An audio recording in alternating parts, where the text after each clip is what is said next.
सबसे बड़ी चीज़ है कि ईएनटी के एरिया में कैंसर्स बहुत हैं। जी, आप सफल होइए, आप आगे बढ़िए, लेकिन अपने संस्कारों के साथ जुड़ के। बच्चा मुझे ये पूछता है कि ईएनटी करनी चाहिए जी, तो मैं उसको यही कहती हूँ कि करनी चाहिए, क्योंकि ईएनटी में स्कोप बहुत बढ़ गया है। कान और नाक की जो प्रॉब्लम्स हैं वो कौन कौन सी होती हैं जिसके पेशेंट्स आपके पास आते हैं ज़्यादा? कानों में ज़्यादा उंगली, खुद सफाई, कान में पानी, या बिना डॉक्टर को दिखाए कोई दवाई, ये सब मत डालो। जी, कान के अंदर हीरिंग की बड़ी समस्या बढ़ती जा रही है आज के समय में। तो डायरेक्शन होती है हमारी इसकी नली की, कान की जो नली पर्दे तक जाती है वो टेढ़ी मेढ़ी होती है। तो जब हमने उस पथरी को तोड़ा, जी, आमतौर पे हम शरीर में से कुछ भी निकालते हैं तो हम उसको काट के देखते हैं, तो तोड़ा तो उसके अंदर आपको हैरानी होगी कि पहले आई और ईयर ड्रॉप्स के ऊपर एक ना कोनिकल प्लास्टिक की कैप होती थी, जी। वो उसके अंदर पूरी इंटैक्ट। ओके। दोस्तों, बियॉन्ड बाउंड्रीज में आपका स्वागत है। हर बार की तरह से ही इस बार भी हमारे साथ एक विशेष मेहमान हैं। आइए पहले आपका परिचय कराता हूँ। हमारे साथ हैं प्रोफेसर डॉक्टर उमा गर्ग, जो भगत फूल सिंह मेडिकल कॉलेज में हेड ऑफ डिपार्टमेंट हैं ईएनटी के। पिछले 20 सालों से ये मेडिकल एकेडमिक्स में है और बहुत ही शानदार जर्नी इन्होंने तय की है। इन्होंने अपनी एमबीबीएस और एमएस वर्धा मेडिकल कॉलेज से किया और उसके बाद ये शिक्षा के क्षेत्र में आई मेडिकल के अंदर। दोस्तों, ये एक चिकित्सक होने के साथ साथ एक कवित्री भी हैं और आप समझ सकते हैं कि जब पेशे से कोई चिकित्सक हो और मन से कोई कवि हो तो कैसा संयोग बनता है। तो मैं शुरुआत करूंगा डॉक्टर उमा गर्ग की लिखी पुस्तक मन के ही कुछ लाइनों से। तो मुझे बड़ी अच्छी लगी इनकी ये इस कविता की लाइनें देखिए आप। आब लौट चलें तेरे मेरे गांव में, निष्फल प्रेम की छाँव में, नहर का किनारा हो या नदी का कल निनाद, किलकारियाँ मारता बचपन या फिर हुक्के संग संवाद, अल्लड़ गोरी और बांके साजन की आंखों आंखों में प्रीत, विवाहों त्योहारों पर बजते ढोलक और संगीत। और दोस्तों, क्षणिकाएँ भी इन्होंने लिखी हैं। तुम्हारी यादों के तोते पाल लिए हैं, तुम्हारा ही नाम हरदम गाया करते हैं, कितना भी सिखाओ इन्हें पाठ, पुरानी कहानियाँ ही दोहराया करते हैं। तो बहुत ही सुंदर डॉक्टर उमा आपने लिखा है। तो आप कैसे ये संतुलन साध शुरुआत यहीं से करते हैं कि आप कैसे संतुलन साध पाते हैं? मेडिकल की एजुकेशन हो, पेशेंट को देखना हो, घर के काम पूरी जिम्मेदारियों से शिद्दत से निभाने हो और साथ साथ में लेखन का काम भी करना हो, तो ये संतुलन कैसे साध पाती हैं आप? देखिए, ऐसा है कि चिकित्सा का काम तो बहुत ज़्यादा बिजी वाला है, बहुत व्यस्त रहने वाला है जी, और दूसरा ईएनटी की ब्रांच भी सर्जिकल है जी, मतलब हमें सिर्फ पेशेंट नहीं देखने हैं, ऑपरेशंस भी हैं और मेडिकल कॉलेज में बच्चों को अंडर ग्रेजुएट्स एमबीबीएस और एमएस वालों को पढ़ाना भी है। जी, तो व्यस्त तो होते हैं जी, लेकिन डॉक्टर होने के साथ साथ हम इंसान भी हैं और इंसान में और दूसरे जानवरों में हम कह सकते हैं ये फ़र्क होता है कि भावनाओं का फ़र्क होता है। जी, तो अगर भावनाओं को आपको शब्दों में देना हो तो आप कुछ भी लिख सकते हैं, कहानी भी लिख सकते हैं, कविता भी लिख सकते हैं। जी, और अगर आप में विश्वास हो, दृढ़ विश्वास हो और आत्मविश्वास हो कि मैं ये काम कर लूँगी, जी, तो उसके लिए आपको 24 घंटे में से भी टाइम आपके पास निकल आता है। और यही था कि मैं शुरू से थोड़ा थोड़ा लिखती थी जी, लेकिन अब फिर मैंने अपनी जो है कविताएं का संकलन कर लिया है और अपनी किताब छपवा दी। आपकी अभी 2 किताबें आई हैं। मैं पढ़ रहा था कि काव्य कृति का आपका एक काव्य संग्रह पहले आया है और अभी ये मन के आया है जी। और बहुत सारी अलग अलग जगह पर आपकी कृतियाँ जो आपकी काव्य की रचनाएं हैं वो प्रकाशित भी हुई हैं। सांझे संग्रह भी आपके कई आए हैं। तो एक डॉक्टर होने के साथ इतना समय निकालना दोस्तों वाकई बड़ा मुश्किल होता है, क्योंकि मैं इस पेशे में हूँ और मुझे भी शौक है लिखने का। तो मैं समझ सकता हूँ कि डॉक्टर साहब, और वो एक महिला भी हैं और एक बड़ी जिम्मेदारियाँ इकट्ठी सारी वो निभाती हैं, तो कैसे वो इतने सारे कामों को अंजाम देती होंगी। आपको ईएनटी में कैरियर बनाने का कैसे मन हुआ और कैसी आपकी यात्रा रही विभागाध्यक्ष ईएनटी में?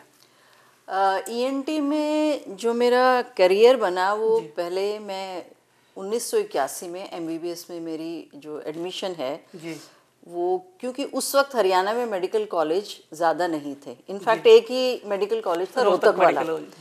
उसमें दुर्भाग्य से कहिए या वैसे मेरा दाखिला नहीं हो पाया, मैं वेटिंग लिस्ट में थी जी। पर मैंने ऑल इंडिया के बेसिस पे महाराष्ट्र में एग्ज़ाम दिया हुआ था और वहाँ मेरा एडमिशन हो गया। हालांकि उस वक्त 1981, जिसको हम कहेंगे कि अब 40-45 साल होने को, 43 साल हो गए, बहुत लोगों ने कहा इतनी दूर जाके लड़की अकेली, पर मेरे जो फादर थे जी। वो इस बात के बहुत थे कि अगर इसको एडमिशन मिला है तो मैं इसको भेजूंगा ज़रूर। बहुत बढ़िया।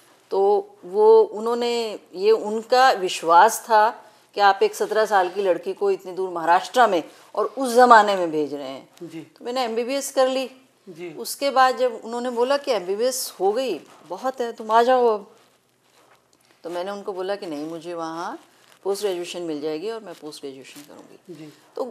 तो उस वक्त जो है लड़कियाँ मोस्टली गायनी करती थी जी।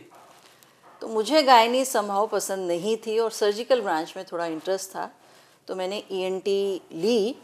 और मैं ये आपको बता दूं कि उस डिपार्टमेंट में, वर्धा में, जी, मैं ENT करने वाली अपने डिपार्टमेंट में पहली लड़की। क्या बात है, बहुत बढ़िया। जो भी आई उसके बाद तो मेरे बॉस ही कहते थे, जो मेरे गाइड थे, वर्धा मेडिकल कॉलेज में you are the first ENT में, ENT में you are the ENT first लेने के लिए। उसके बाद तो फिर हर साल लड़कियां शुरू हो गई। जी जी। बट उस वक्त में बहुत ऑड्स के अगेंस्ट, जिसको बोलते हैं ना कि विरोध के अगेंस्ट, के भाई लड़की ENT में। जी। पर अभी जो है ENT में बहुत लड़कियां, और मुझे वो देख के बहुत अच्छा लगता है कि ENT में बहुत लड़कियां। तो आपकी जर्नी जब आप मेडिकल कॉलेज में आई, एजुकेशन आपने देनी शुरू करी, तो ये फिर आप हेड ऑफ डिपार्टमेंट बने इसके, तो वो ये जर्नी आपको कैसी रही, कैसे कैसे ये बहुत बढ़िया रही जी। और इसमें मुझे 20 साल से ज़्यादा हो गए हैं। प्राइवेट मेडिकल कॉलेज, फिर गवर्नमेंट मेडिकल कॉलेज, तो साथ साथ पढ़ाना और बच्चों से इंटरैक्ट करना। एक डॉक्टरी करना तो अलग चीज़ होती है जी। जब आप टीचिंग में होते हो, उसमें एक अच्छी चीज़ ये होती है कि आप रोज़ यंग बच्चों से मिलते हैं जी। तो आप भी उसमें यंग ही रहते हैं और फिर लर्निंग का एक नया अध्याय शुरू होता है, क्योंकि आपका पर्सपेक्टिव, जब आप एक स्टूडेंट होते हो और जब आप एक टीचर होते हो तो आपको चीज़ों को देखने का नजरिया बदल जाता है। बिल्कुल। और एक टीचर भी सारी उम्र स्टूडेंट ही है। जी जी। नई नई चीज़ें आती हैं, वो आप स्टूडेंट्स के ज़रिए सीखते हैं, उनको पढ़ाने के ज़रिए सीखते हैं। तो मुझे शुरू में थोड़ा सा रेजिस्टेंस हुआ जी। ये लोगों का कहना था कि लड़की है या फीमेल है, डिपार्टमेंट में एक अच्छी पोजीशन पे है या हेड है, पर मुझे कोई ज़्यादा इसमें कोई परेशानी वाली बात नहीं रही। मुझे हमेशा अच्छा ही लगा और मेरा ड्यू जो है मुझे हमेशा मिला। दुनिया भर में सीनियर पोजीशन पे लेडीज़ अभी भी जब हम बात करते हैं इक्वलिटी की, सिर्फ 25% हैं। तो कुछ चैलेंजेस भी रहे होंगे, आपके साथ भी रहे होंगे, तो कैसे चैलेंजेस रहे जी। पर मुझे वो चैलेंजेस ज़्यादा इसलिए नहीं महसूस दिए कि मेरी ब्रिंगिंग अप जो है ना, मेरा पालन पोषण मेरे पिताजी ने ऐसे किया था कि हम कभी इन चीज़ों से डरे नहीं। मेरी एक बड़ी बहन भी है जी। वो भी LIC वगैरह का अच्छा काम करती है जी। तो हम कभी डरे नहीं। तो मेरे साथ ऐसा होता था कि कई बार एग्ज़ाम वगैरह होता था या कोई मीटिंग होती थी, तो जो मेल कलीग्स होते थे मेरे, सीनियर भी होते थे, जूनियर भी होते थे, मैं एक अकेली फीमेल होती थी, पर मुझे आज तक इस चीज़ का कोई भी महसूस नहीं हुआ कि भी मेरे साथ ऐसा बड़ी आसानी से आपने वो जर्नी पूरी की और उसको एंजॉय किया, मतलब कभी कोई ऐसा कोई लगा नहीं कि कभी कोई परेशानी नहीं, कोई मुश्किल का सामना नहीं करना पड़ा, कभी कोई मुश्किल। That's great. एक लीडर के रूप में, एक प्रोफेशनल के रूप में, एक प्रोफेसर के रूप में आप अपने स्टूडेंट्स को किस तरह से मोटिवेट करती हैं और किस तरह की वैल्यूज इनकलकेट करने के लिए उनको प्रोत्साहित करती हैं, क्या होना चाहिए? ये आज के टाइम में, आज के इसमें बहुत अच्छी चीज़ आपने पूछी है, क्योंकि समय जो है वो बदल रहा है जी। तो सोचने का तरीका भी बदल रहा है। पर मैं ये चाहती हूँ कि आप बदलाव करिए, आप एडवांसमेंट्स करिए, लेकिन कहीं ना कहीं आपको अपनी जड़ों से जुड़ के रहना चाहिए। जी। इतना मत बदलो कि आपकी ज़िंदगी का नज़रिया, ज़िंदगी के तौर तरीके बदल जाएं। तो आप पढ़ो, उन्नति करो, जी। लेकिन जो पारिवारिक मूल्य हैं या वैल्यूज़ हैं उनको हमें साथ लेके चलना चाहिए। इतना आगे नहीं बढ़ना चाहिए कि हम परिवार को या समाज को भूल जाएं। कुछ जो बंधन होते हैं जी। अब लोगों के विचारों में तो वो बंधन है, लेकिन जब तक बंधन नहीं होंगे आप अनुशासन में नहीं रहेंगे। तो इसलिए एक अनुशासित जीवन जो है वो व्यतीत करना चाहिए और आपको सारी चीज़ों का ख्याल रखना चाहिए। ये नहीं कि आप आगे बढ़ रहे हैं तो बस आगे ही बढ़ते जा रहे हैं, आपको पीछे मुड़ के देखना ही नहीं है। तो ये सब चीज़ें बहुत ज़रूरी हैं। दोस्तों, एक पौधा भी ऊपर बढ़ने से पहले नीचे अपनी जड़ें मजबूत करता है। बहुत गहराई में, जितना उसे ऊंचा उठना होता है उतने उसे गहराई में जाना पड़ता है, फाउंडेशन मजबूत करनी पड़ती है। तो डॉक्टर गर्ग का यही कहना है कि आप सफल होइए, आप आगे बढ़िए, लेकिन अपने संस्कारों के साथ जुड़ के। अगर आप आसमान छूना चाहते हैं तो उतनी ही गहरी जड़ें आपकी ज़मीन में भी होनी चाहिए। उसके बिना कोई मतलब नहीं है बड़ी सफलता का, अगर संस्कार से आप वंचित रह जाते हैं। डॉक्टर उमा, जब आपने ईएनटी में एमएस किया, जब आपने अपनी करियर की शुरुआत करी और आज में लगभग 40 साल के बाद, क्या आप अंतर देखते हैं ईएनटी के फील्ड में? कितनी स्पेशलाइजेशन बदली है? रोबोटिक सर्जरी आजकल हो रही है, आजकल जीन थेरेपी का जमाना आ गया है, बिल्कुल। तो आप क्या फ़र्क देखते हैं? बहुत फ़र्क है जी। ईएनटी के मरीज़ तो हो सकता है वही रहे हो, बीमारियां भी हालांकि बदली हैं जी, पर इतना ज़्यादा मशीनीकरण आप कह सकते हैं कि इतनी एडवांसमेंट्स हुई है टेक्नोलॉजी में जी, डायग्नोस्टिक्स में और ट्रीटमेंट करने में भी, कि अब जो है रिज़ल्ट या परिणाम जो है हम वो बेहतर दे पाते हैं हर एक चीज़ के लिए।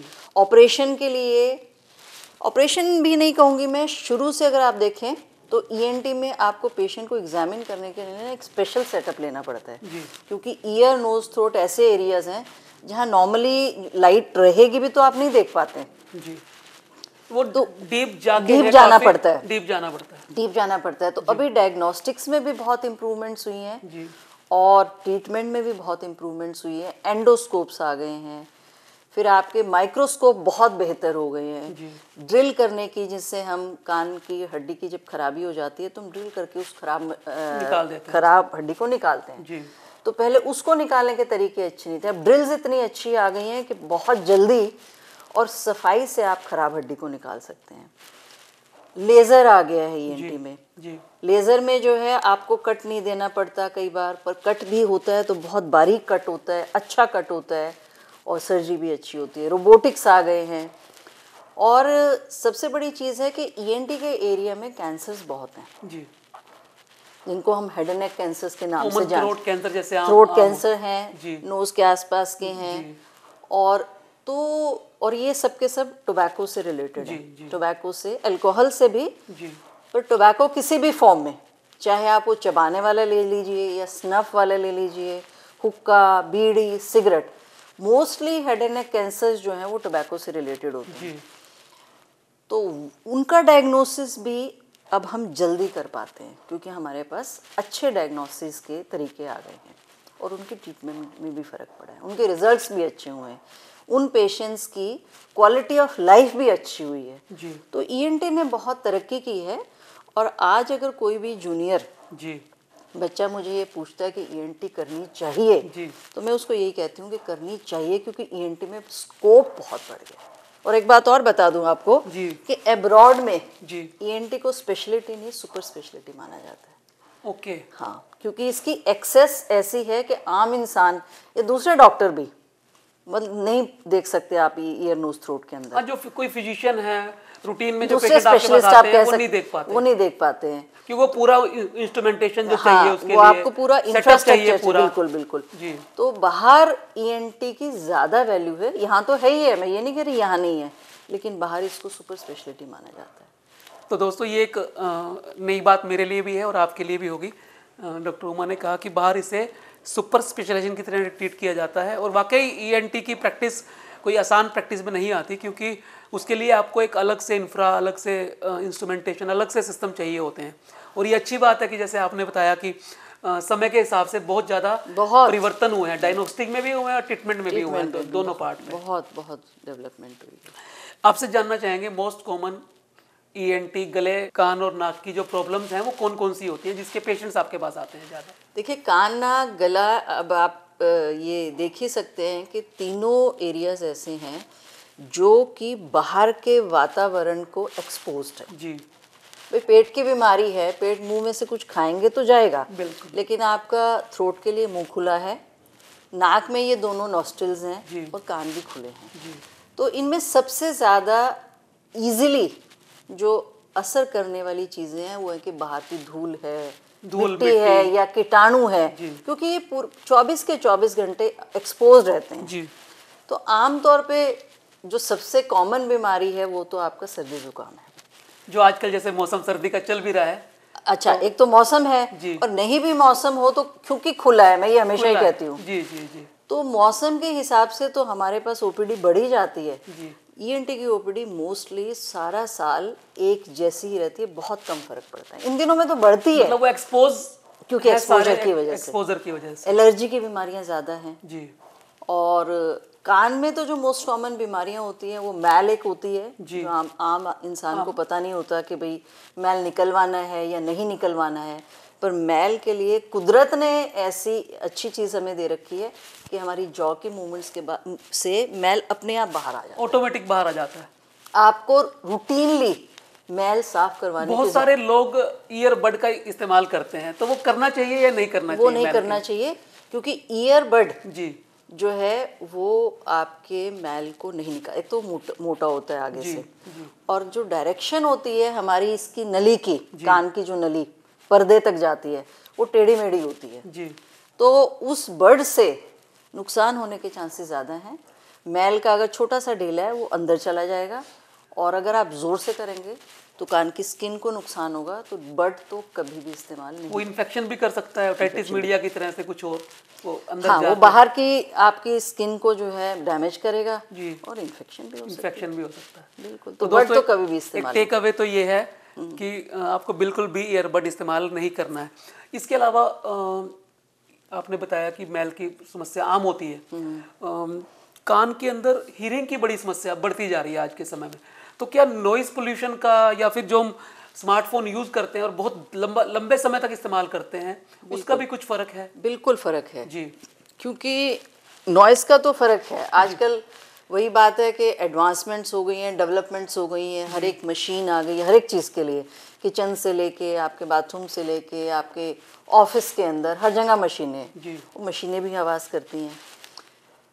तो उस आवाज़ का एक लिमिट होती है कि वो वहाँ तक वो आपके कान को नुकसान नहीं करेगी, लेकिन लगातार चलेगी या उसका इंटेंसिटी लेवल ज़्यादा होगा तो वो नुकसान कर सकती है। तो नॉइज़ इंड्यूस्ड हियरिंग लॉस तो एक अपने आप में एक अलग चैप्टर है जी, होता है फैक्ट्रियों में, जहाँ बहुत ज़्यादा शोर होता है, मशीनों बहुत शोर होता है। इसीलिए फैक्ट्रियों में ड्यूटी हम बोलते हैं कि 8 घंटे से ज़्यादा नहीं होनी चाहिए। कि 8 घंटे में अगर आपके कान में जो आपको नहीं पता चल रहा कुछ नुकसान हल्का सा हुआ भी है, तो 8 घंटे में वो आप अगर पेशेंट उसकी काम करने वाले की छुट्टी कर देंगे तो रिकवरी हो सकती है। तो वो बाकी 16 घंटे जो उसको मिलेंगे उसमें रिकवरी हो जाएगी। तो इसीलिए 8 घंटे की ड्यूटी फैक्ट्रीज में जिनमें शोर होता है उनमें लगाई जाती है। और ये जो आपने सेल फोन की बात कही है, ये भी बिल्कुल सच्चाई है जी। इसकी आवाज़ के साथ साथ इससे जो इलेक्ट्रोमैग्नेटिक रेडिएशन निकलती है वो ज़्यादा नुकसान करती है। तो इसका लंबा यूज़ नुकसान, बहुत सारे लोगों को मैंने सुना है कि हियरिंग लॉस तक हो जाता है, हियरिंग लॉस हो जाता है। इसके बारे में स्टडीज चल रही है, अभी बहुत कुछ प्रूव नहीं है। पीजीआई चंडीगढ़ में भी एक स्टडी हुई थी, लेकिन नुकसान तो पक्का होता है। अब कितना होता है ये हमारी रिसर्च से पता चलेगा, अभी हम कह नहीं सकते। बट इलेक्ट्रोमैग्नेटिक रेडिएशन से तो नुकसान होता है। और आजकल तो ये कहते हैं कि आपको रात को सोते हुए भी फ़ोन अपने बहुत पास नहीं रखना, क्योंकि इसके आसपास एक फील्ड होता है जी, इलेक्ट्रोमैग्नेटिक फील्ड होता है, वो आपको नुकसान करता है। आजकल छोटे छोटे बच्चों को हम फ़ोन दे देते हैं, खाते टाइम, सोते टाइम, टीवी भी देख रहा है और सारा टाइम फ़ोन, ये सब नुकसान करने वाली चीज़ें। पोल्यूशन का क्या इम्पैक्ट है ईएनटी डिसऑर्डर्स पे? पोल्यूशन का पूरा है, क्योंकि मैं जैसे आपको बता चुकी हूँ कि ये सब चीज़ें खुली हैं जी। तो पोल्यूशन है तो कान में भी जाएगा, नाक में भी जाएगा। नाक में जो एलर्जिक है जी, एलर्जिक राइनाइटिस हम जिसको सीजनल एलर्जी हो जाती है, सीजनल एलर्जी हो जाती है। और वो सीजनल एलर्जी हो तो ठीक है, सीजनल एलर्जी कई बार पूरा साल चलती है, ठीक नहीं होती है, उसको हम पेरिनियल एलर्जी कहते हैं। और उसके काफ़ी नुकसान होते हैं। उससे नाक अस्थमा में भी कन्वर्ट हो जाती है अस्थमा, हाँ जी। एक तो उसमें नाक में पॉलिप्स बन जाते हैं। और अस्थमा इसलिए हो जाता है कि हमारे जो सांस का रास्ता है वो नाक से शुरू होकर छाती तक कॉमन है जी। तो जो चीज़ें हमारे नाक को इफेक्ट कर रही हैं वो आपके फेफड़ों को और सांस की नली को भी असर करेंगे, तो अस्थमा हो सकता है। किस तरह की प्रिकॉशंस लेनी चाहिए एक आम आदमी को ईएनटी डिसऑर्डर, जो रूटीन में जो दिक्कतें होती हैं उनसे बचने के लिए? देखिए, मेडिसिन में, चिकित्सा में ना, हर क्षेत्र में हम कहते हैं प्रिवेंटिव, जी, prevention is better than cure. जी, तो ईएनटी में भी प्रिवेंटिव ईएनटी हम कह सकते हैं कुछ है। जी, कहने का मतलब है कि आप थोड़ा सा अपनी जीवन शैली साफ सुथरी रखें, ठीक है। जो एलर्जिक या डस्ट वाली एरियाज़ हैं, पॉल्यूशन वाले एरियाज़ हैं, उसमें आजकल मास्क वगैरह यूज़ करते हैं। कानों में ज़्यादा उंगली, खुद सफाई, कान में पानी या बिना डॉक्टर को दिखाए कोई दवाई, ये सब मत डालो। अगर आप शोर वाले एरिया में काम कर रहे हैं या आपका कोई रिश्तेदार भी काम कर रहा है, तो आप उनको ये सलाह दे सकते हैं कि आप पीरियोडिकली 3 महीने में, 6 महीने में चेकअप कराएं, और आपके कान की सुनाई का नुकसान तो नहीं हो रहा है, ये जान सकते हैं आप। थ्रोट के लिए, गले के लिए ये है कि जहाँ तक हो अपना जो देसी हम बोलते थे खाना घर का खाएं जी। बाहर का जो जंक फूड है जिसमें केमिकल्स होते हैं, जिसमें बहुत सारी चीज़ें होती हैं, वो सब नुकसान करती हैं। तो जो बेसिकली सांस्कृतिक तौर पे जो हिंदुस्तानी हम कहते थे कि घर का खाना हो, ऑर्गेनिक खाना हो, वो बेस्ट। कोई आप ऐसी होम रेमेडीज या फर्स्ट एड भी सुझा सकती हैं जो पेशेंट को अपने घर में रखनी चाहिए और ज़रूरत पड़ने पे उसका इस्तेमाल कर लेना चाहिए जब तक वो डॉक्टर पे पहुंचे उससे पहले? ऐसा तो एक्चुअली ईएनटी में तो हम बहुत ज़्यादा नहीं बोल सकते हैं, क्योंकि ईएनटी में जब भी कोई मरीज में से इस तरह की बात पूछता है तो मैं ये कहती हूँ कि बिना देखे हम नहीं कह सकते आपको क्या प्रॉब्लम है। अब पहले क्या होता था ना कि बच्चे के कान में दर्द होता था, रात को तो हम तेल डालते थे। मैं बताती हूँ उसकी एक्सप्लेनेशन क्या है। जो घर में कोई भी खाने वाला तेल है, सरसों का है या दूसरा जो भी आप इस्तेमाल करते हैं, वो अगर हल्का सा गर्म करके आप कान में डालते हैं तो जो कान की मैल हार्ड वाली, किसी किसी के हार्ड मैल वैक्स निकलती है, किसी किसी के वैक्स सॉफ्ट होती है, वो हार्ड वैक्स को सॉफ्ट कर देता है। वो हम डालते हैं, लेकिन आप बिना देखे अगर कहें जी तेल डाल लो तो वो नुकसान कर सकता है। तो है गरम तेल का यूज है जो हमारी नानी दादी लोग करती थी, उनका यूज है, उसका यूज है, लेकिन जब तक आपने कान देखा नहीं है तब तक आप नहीं डाल सकते। मतलब वो तभी फायदा करेगा जब हार्ड वैक्स है उसको सॉफ्ट कर देता सॉफ्ट करने के उसके बाद वो कान साफ करना आसान हो जाएगा। लेकिन वही है कि जब तक हम नहीं देखते तो अगर ऐसे में आपके कान के पर्दे में छेद है सपोज पहले से और आपने तेल डाल दिया तो वो दुगना नुकसान होगा। तो इसलिए देखे बिना नहीं, अदरवाइज तेल जो है, जो खाने वाला तेल होता है, उसका रोल है ईयर में। मैम यहाँ पे एक प्रश्न ये आता है कि बहुत सारे लोगों को ना टिनेटिस की दिक्कत होती है, तो उसका ईएनटी में क्या ट्रीटमेंट पेशेंट ले सकते हैं? क्योंकि मैंने देखा है स्पेशली जो डायबिटिक न्यूरोपैथी है, जो लंबे समय से डायबिटिक के पेशेंट हैं, उनको ये बड़ी परेशान करती है। तो कोई ऐसा कोई सोल्यूशन है इसका परमानेंट, इससे राहत मिल जाए पेशेंट को? इसका परमानेंट सोल्यूशन कोई नहीं, ये उस तरीके से है जैसे एक तो उम्र के साथ सुनने की प्रॉब्लम आ जाती है जी। तो जैसे उम्र के साथ बाल सफ़ेद होते हैं, ऐसे ही ना इनर ईयर में जी, जो ईयर का बाहर का, बीच का और अंदर का हिस्सा होता है जी, उसमें भी हेयर सेल्स होते हैं जी। और एज के साथ हेयर सेल में चेंजेस आ जाती हैं। और इनर ईयर में जो यूजुअली चेंजेस आती हैं उनको हम किसी भी इरिवर्सिबल होते हैं, इरिवर्सिबल होते हैं जी। तो मतलब मैं तो अभी तक यही कहूँगी कि इसका कोई परमानेंट इलाज नहीं है।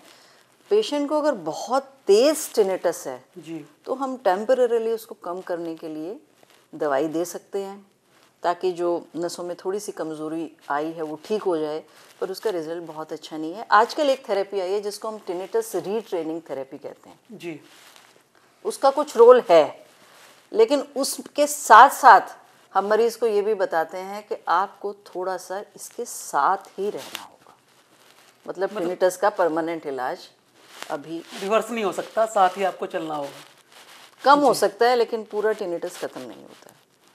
तो आपकी ईएनटी की जर्नी में कोई ऐसा केस, टची केस जो आपको लगा हो और आपने उस पेशेंट को, वैसे तो डॉक्टर के लिए सारे पेशेंट ऐसे होते हैं और सबको जब निकालता है खुशी मिलती है, कोई ऐसा केस जो आपके दिल के बिल्कुल नज़दीक रहा हो और आपको लगा हो कि मेरे को शेयर करना चाहिए? दिल के नज़दीक तो ऐसा कुछ नहीं, शायद अब इतना टाइम हो गया इस पे, पर मैं मतलब थोड़ा अलग सा केस बताती हूँ जी।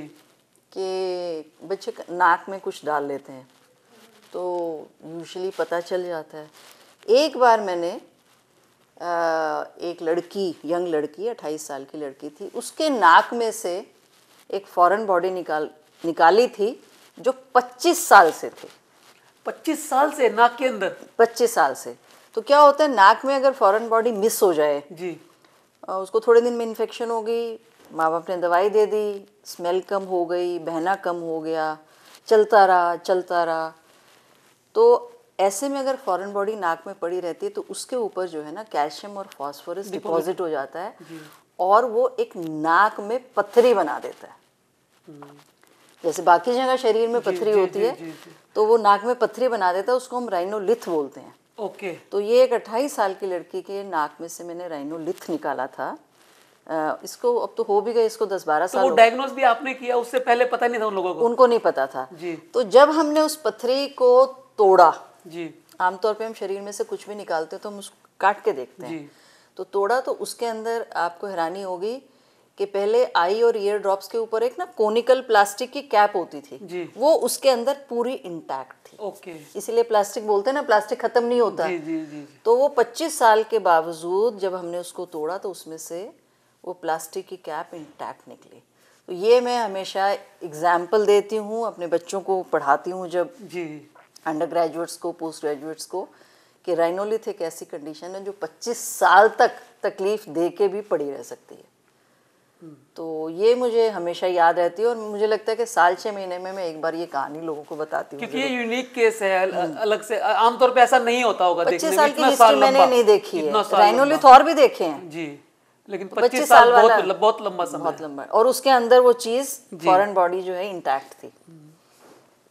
आप एक चिकित्सक भी हैं, कुशल चिकित्सक हैं, प्रशासिका हैं, उसके साथ साथ एक कवित्री हैं। तो इस मंच के माध्यम से जो आपके सबसे नज़दीक कविता हो, जो आपको सबसे अच्छी लगती हो, तो वो हम 1-2 कविताएं आपसे सुनना चाहेंगे। कुछ साल पहले जो है, आजकल आप जानते हैं कि हर एक काम का व्यवसायीकरण हो गया जी। तो कुछ सालों से डॉक्टरों के लिए थोड़ी सी मुश्किल आ गई है जी।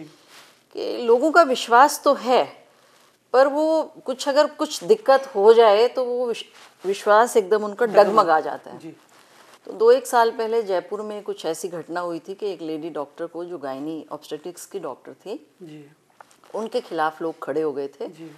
और काफ़ी समस्याएं आई थी। तो उस वक्त मैंने एक कविता लिखी थी। तो ये है कविता, ऐसे है ये कि हमें भी उस परम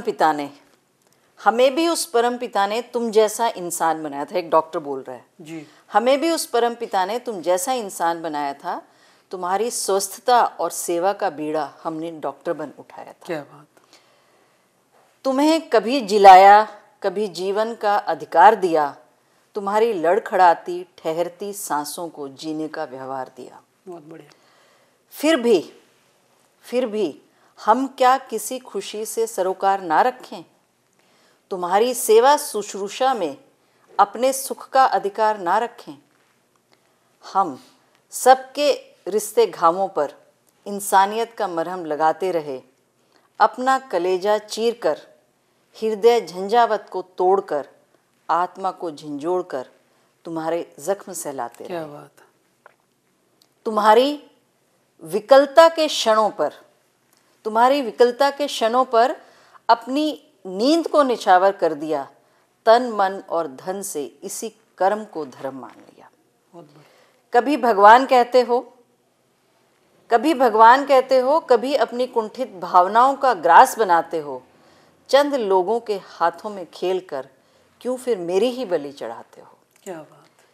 मैं भगवान हूं या नहीं, या फिर किंचित एक भ्रम, परंतु मौत के मुंह से खींच कर लाने वाला योद्धा है सदा कर्मरत। क्या बात। सब लौकिक संबंधों को भूलकर वह हमेशा तुम्हारी समस्या में खड़ा है, लेकिन दूषित कलुषित विचार लिए वैमनस्य का जाल बिछाते हो। यही तो मेरे दिल की पीड़ा है। क्या बात। मेरे और मेरे मध्य ये जो मानवता का नाता है, वह कठिन दुर्भाग्य की घड़ी में जाने क्यों विभत्स हो जाता है। हम एक रोगी के रक्षक बने, पालक बने और उद्धारक भी। परिणति यदि तुम्हारे अनुकूल ना हो तो करते क्यों उसे स्वीकार नहीं।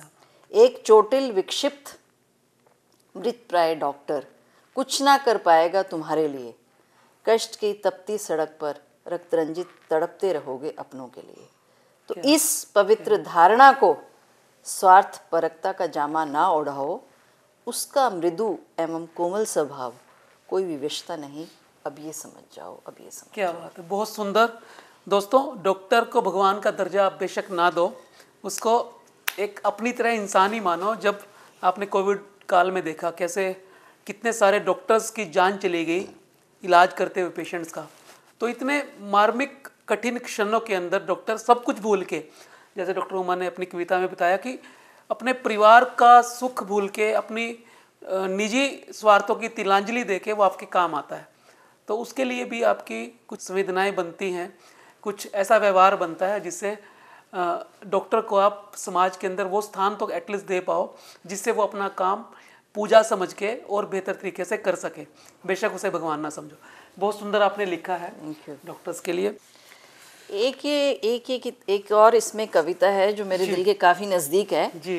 ये कोविड के दिनों में ही, आप वो एक्टर को जानते हैं सुशांत सिंह राजपूत को, उसने सुसाइड किया था शायद। तो उन दिनों ना मेरा छोटा बेटा भी मुंबई में था, वो एक ट्रेनिंग के लिए गया हुआ था। और जब ये सब कुछ हुआ तो हम तो परेशान हुए कि बच्चा बाहर रहता है, क्या उसकी मानसिक स्थिति है। तो सुशांत सिंह राजपूत की उसके डेथ के 1-2 दिन बाद उसकी माँ के पॉइंट ऑफ व्यू से ना मेरे मन में कुछ विचार आए थे, तो मैंने एक कविता लिखी थी। जी, स्वागत। मैं जानता हूँ, बेटा ही बोल रहा है, मैं जानता हूँ जब एक दिन आई तुझे पहली उबकाई थी। क्या बात। मेरी कल्पना मात्र से ही तू हौले से मुस्काई थी। तब से मैं पल पल तुझे महसूस करता था, मैं तुझ में सुरक्षित हूँ, ये धैर्य मेरे मन में था। क्या बात। पल पल तूने मुझे अपने रक्त से सींचा, मैं स्वस्थ रहूं तूने ये हरदम सोचा। मेरी नन्ही टांगें जब तेरे अंदर अटखेलियां करती, तेरा अंतर्मन खिल उठता और तू हंसती। मेरे इस स्पर्श से तू सब दुख भूल जाती थी और सपनों में खोई थक कर सो जाती थी। क्या बात। जब मैंने इस संसार में पहली बार अपनी आंखें खोली, जब मैंने इस संसार में पहली बार अपनी आंखें खोली, तेरी ममता का अमृत फूट पड़ा और भर गई तेरी झोली। माँ, तू मुझे पाकर फूला नहीं समाई थी और तेरे अथाह दुलार से सभी माएँ लजाई थी। बहुत बढ़िया। तेरे ही आंचल में माँ मेरा संसार समाया था। दुख क्या सुख क्या मुझे ये समझ नहीं आया था। मुझ पर आने वाली हर विपत्ति में तू मेरी ढाल थी और मेरी छोटी सी मुस्कान पर माँ तेरी सारी दुनिया निसार थी। क्या बात, बहुत सुंदर। माँ, जब मैंने चलना सीखा तो तू मेरी ही चाल चली और तेरी वही प्यारी मूरत है मेरी आंखों में बसी। तेरे हाथों से जो निवाला खाया वह स्वाद मुझे याद है और तुझसे दूर रहकर तो 56 भोग भी बेकार है। अगली बार आऊँगा तो बता क्या खिलाएगी। मैं जानता हूँ तो मुझ पर असीम प्यार लुटाएगी। पर अब ऐसा लगता है, ये मुझे ऐसा, मैंने ये इमेजिन कल्पना की कि उसके आखिरी क्षणों में अगर वो अपनी माँ को याद कर रहा होगा तो क्या सोच रहा होगा। जी। कहता है, पर ऐसा लगता है कि मैं तुझसे मिल नहीं पाऊंगा, तेरी सूरत आंखों में लिए ही संसार से कूच कर जाऊंगा। दिल में इतना दर्द है कि सहन नहीं कर पा रहा। दृष्टि ओझल हो गई है, कुछ नज़र नहीं आ रहा। आंखें पूरी खुली है पर तेरी सूरत धुंधला गई माँ। आकाश में उड़ चला हूँ, मेरी ज़मीन नीचे रह गई माँ। अब तो माँ मैं तुझे तारों में ही नजर आऊँगा। माँ का प्यार नहीं मरता है, यही सबको बताऊंगा। ये सुशांत की उस पे लिखी थी। तो माँ मैं तुझे तारों में ही नजर आऊँगा। हाँ। माँ का प्यार नहीं मरता है, ये सबको बताऊंगा। बहुत सुंदर। तो ये उसमें लिखी थी मैंने। बहुत बढ़िया। दोस्तों, माँ की भूमिका एक व्यक्ति के जीवन में क्या होती है, इसको शब्दों में तो बयान करना असंभव वाली बात है। डॉक्टर उमा गर्ग, आपने अपनी यात्रा इतने अच्छे से, आपने लीडरशिप की भूमिका निभाई, परिवार के अंदर बहुत सारी जिम्मेदारियां अलग अलग निभाई, एक कवित्री होने का जो मन के भाव है उनको कागजों पे उकेरा, महिलाओं के लिए आप एक प्रेरणा स्रोत हैं। तो उन उभरती हुई लीडर्स महिलाओं के लिए जिनको अलग अलग चुनौतियों का सामना करना पड़ता है, उन चुनौतियों में वो धैर्य कैसे बना के रखें और किस तरह की वैल्यूज़ वो अपने अंदर लेके आएँ ताकि वो उन चुनौतियों को बड़े अच्छे से टैकल कर सकें, उनके पार जा सकें। देखिए, आज के ज़माने में ये चीज़ बहुत ज़रूरी है जी, क्योंकि जैसे जैसे हमने स्त्रियों की जी, या फीमेल्स की या गर्ल चाइल्ड, इनकी हमने बोला कि शिक्षा होनी चाहिए, इनको शिक्षित होना चाहिए, वो शिक्षित हो गई, इंडिपेंडेंट भी हो गई, फाइनेंशियली भी इंडिपेंडेंट हो गई। जी, लेकिन थोड़ी सी आज की जो पीढ़ी है उसमें मैं कमी भी नहीं कहूँगी, शायद ये समय का फेर है जी, कि वो एक ही काम करना चाहते हैं। वो कहते हैं कि मुझे कैरियर बनाना है तो मैं शादी नहीं करूँगी जी, या करूँगा। जी, लड़के भी बोलते हैं ये बात। जी, और क्योंकि मेरा कैरियर ख़राब हो जाएगा, मैं शादी करूँगी तो मैं बैलेंस संतुलन नहीं रख पाऊँगी, शादी करूँगी तो मैं सिर्फ अपने हस्बैंड का ही करूँगी। आजकल जॉइंट फैमिलीज़ का रिवाज ख़त्म हो गया है। वो कहते हैं जी हम तो रिस्पॉन्सिबिलिटी संभाल नहीं सकते। तो एक काम को सब्स्टिट्यूट करके जी, कि मुझे एक करना है तो मैं दूसरा नहीं करूँगी या दूसरा नहीं करूँगा, वो एक अच्छी चीज़ नहीं है। जी, आपको मेहनत करनी पड़ेगी, आप में विश्वास होना चाहिए, दृढ़ता होनी चाहिए कि हम सब चीज़ों को एक संतुलित तरीके से करें। दिन में 24 ही घंटे होते हैं, लेकिन कुछ वक्त आप हर चीज़ को दें। अब कॉर्पोरेट की जो लाइफ है जी, उसमें 12, 14, 15 घंटे उनके पास अपने परिवार के लिए टाइम नहीं रहता। ऐसे पैसे का, ऐसे कैरियर का आप बाद में क्या करोगे जी, जब आपके पास फैमिली नहीं रहेगी। जी, तो मेरा ये कहना है कि आप समझें, और इन चीज़ों में थोड़ा सा परिवार का भी भूमिका रहती है, परिवार की भी, कि आप शुरू से बच्चों का लालन पालन पोषण ऐसे करें कि आपको हर काम करना है, परिवार का भी करना है, परिवार के प्रति भी आपकी जिम्मेवारी है, समाज के प्रति भी जिम्मेवारी है। अपना आप करिए, लेकिन मेहनत करनी पड़ेगी और एक बहुत ही इंटेलिजेंटली, जो कि आजकल के बच्चे हैं, ऐसा नहीं है कि बच्चों में इंटेलिजेंस की कमी है, लेकिन उसको सही तरीके से संतुलन करके सभी काम करना चाहिए। और आप ये जानते हैं कि आजकल बहुत ज़्यादा ऐसा आ रहा है कि यंगर जनरेशन में से आधे लोग जो हैं वो परिवार ही शुरू नहीं करना चाहते हैं, जो एक गलत चीज़ है मेरे हिसाब से।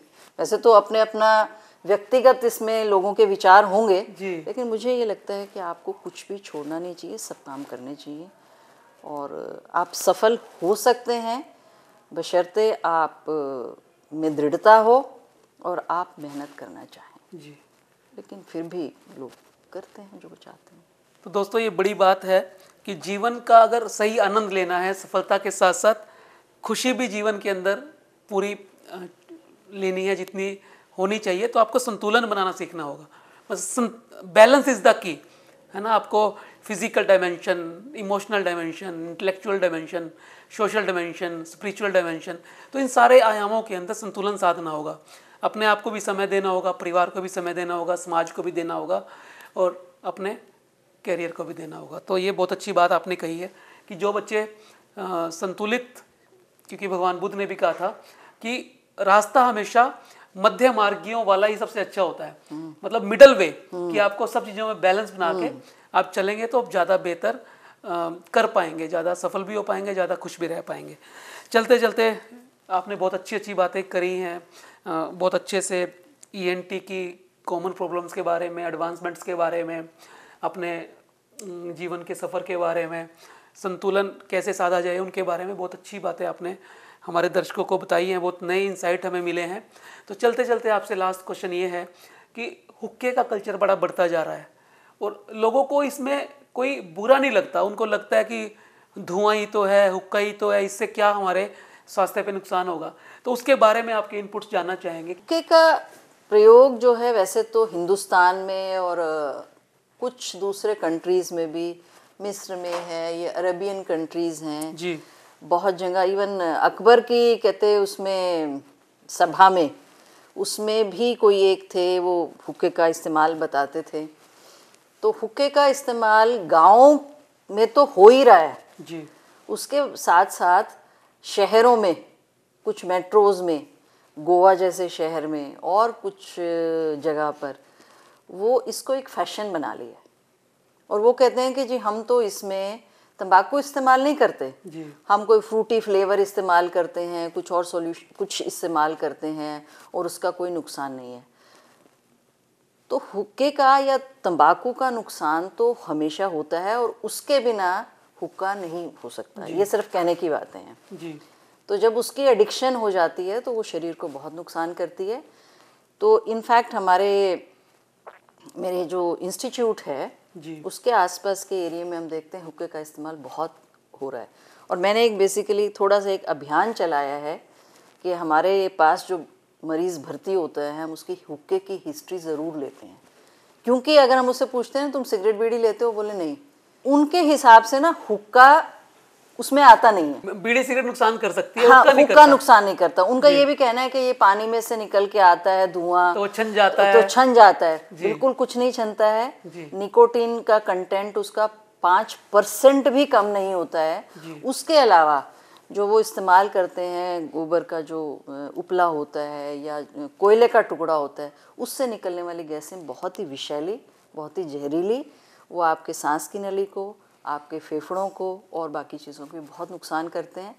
तो मैं तो बेसिकली हमने एक रिसर्च भी प्लान की हुई है हुक्के के ऊपर, जी, ताकि हम उस रिसर्च के जरिए हम लोगों को बता पाएँ कि हमारे पास एविडेंस है जी, कि हुक्के का इतना ज़्यादा नुकसान है। तो हम हर मरीज़ को स्पेशली पूछते हैं कि हुक्के के बारे में बताओ, हुक्के से तो कुछ नहीं होता जी। तो ये मैं इनफैक्ट अपने जिस एरिया में काम करती हूँ, तो हम उसमें हमने ये लगा रखा है कि हुक्का भी नहीं पीना है। तो दोस्तों गलतफहमी ना पालिए, हर किस्म का हुक्का नुकसान करता है, चाहे वो ई हुक्का है, चाहे फिर जो गांवों के अंदर लोग बैठ के एक बैठक के माध्यम से आपस में शेयर करते हैं हुक्का, है ना, वो सब तरह के हुक्के नुकसान करते हैं, उनमें निकोटीन का अंश नहीं छनता है, जैसे डॉक्टर गर्ग ने बताया। आपसे चलते चलते एक प्रश्न और भी यहाँ पे निकलता है कि जब हमें पता है हुक्के के इतने नुकसान है, ये थ्रोट कैंसर कर सकता है और भी नुकसान ईएनटी के लिए और चेस्ट के लिए कर सकता है, तो क्या ये बातें हमारी सरकारों को, हमारे ब्यूरोक्रेसी को, हमारे नीति निर्धारकों को नहीं पता होंगी? तो उस लेवल पे मतलब क्यों ये सोचा नहीं जाता कि हम एक ऐसी चीज़ को प्रमोट कर रहे हैं कि आप टीवी पे भी बहुत सारे कलाकार अलग अलग तरीके से विज्ञापन देते हैं, तो उसके लिए उसके बारे में आप क्या कहना चाहेंगे और क्या इस मंच के माध्यम से सुझाव देना चाहेंगे? सरकार का ही रोल है उसमें। जी, ये तो अब टोबैको की फैक्ट्रीज भी हैं, जी, जी, और बाकी भी चीज़ें हैं, जी, तो ये सरकार की तरफ से ही आएगा तभी इफेक्टिव होगा। हम तो अपनी तरफ से कर सकते हैं जी, लेकिन ये तो सरकार की तरफ से आएगा। 31 मई को एक वर्ल्ड नो टोबैको डे जी, होता है। जी, जी, वो हर साल, मैंने अपने कानपुर वाले मेडिकल कॉलेज में हर साल हम उसमें कुछ ना कुछ अरेंज कर मतलब कुछ ऑर्गेनाइज करते हैं लोगों को टोबैको से बचाने के लिए। तो ये सरकार को ही नीतियाँ अपनी इतनी स्ट्रॉन्ग करनी पड़ेंगी कि जो है टोबैको का इस्तेमाल ना हो, और इसमें पब्लिक एजुकेशन का तो रोल है ही है। जब तक हम उनको ये नहीं बताएंगे कि इस चीज़ का नुकसान है, तब तक उनको समझ नहीं आएगी। तो सरकार का तो रोल है ही है इसमें, सरकार को चाहिए कि इसका तो दोस्तों इस मंच के माध्यम से हम सरकार तक भी, ब्यूरोक्रेसी तक भी और जो हमारी पॉलिसी मेकर्स हैं उन तक भी ये बात पहुंचाना चाहेंगे कि थोड़ा सा सख्ती बरती जाए, ऐसे नियम बनाए जाएं और नियम सख्त भी हों, उसके साथ साथ प्रचार प्रसार के लिए तंबाकू कितना नुकसान कर सकता है उसके लिए कुछ योजनाएं सरकार की तरफ से जरूर होनी चाहिए। आज के शो में डॉक्टर उमर गर्ग जी ने बहुत ही सुंदर तरीके से हर प्रश्न का उत्तर दिया और बहुत सारी चीज़ें हमें क्लियर हुई ईएनटी के बारे में, और उन्होंने अपनी काव्य यात्रा भी हमसे साझा की और बहुत शानदार 2 कविताएं भी इस मंच के माध्यम से रखी। तो उनको भविष्य के लिए भी शुभकामनाएं, वो काव्य के क्षेत्र में और आगे बढ़ें। और दोस्तों इस तरह के पॉडकास्ट को, वीडियो को देखने के लिए आप चैनल को सब्सक्राइब कर लें। दोस्तों, इस तरह के पॉडकास्ट को देखने के लिए और ऐसी विषयों पे नए नए लोगों से, नए नए व्यक्तित्वों से बात करने के लिए चैनल को सब्सक्राइब कर लें नोटिफिकेशन बेल के साथ। मिलते हैं अगले एपिसोड में फिर एक नई विषय के साथ, फिर एक नई पर्सनैलिटी के साथ। तब तक के लिए नमस्कार, जय भारत, जय हिंद।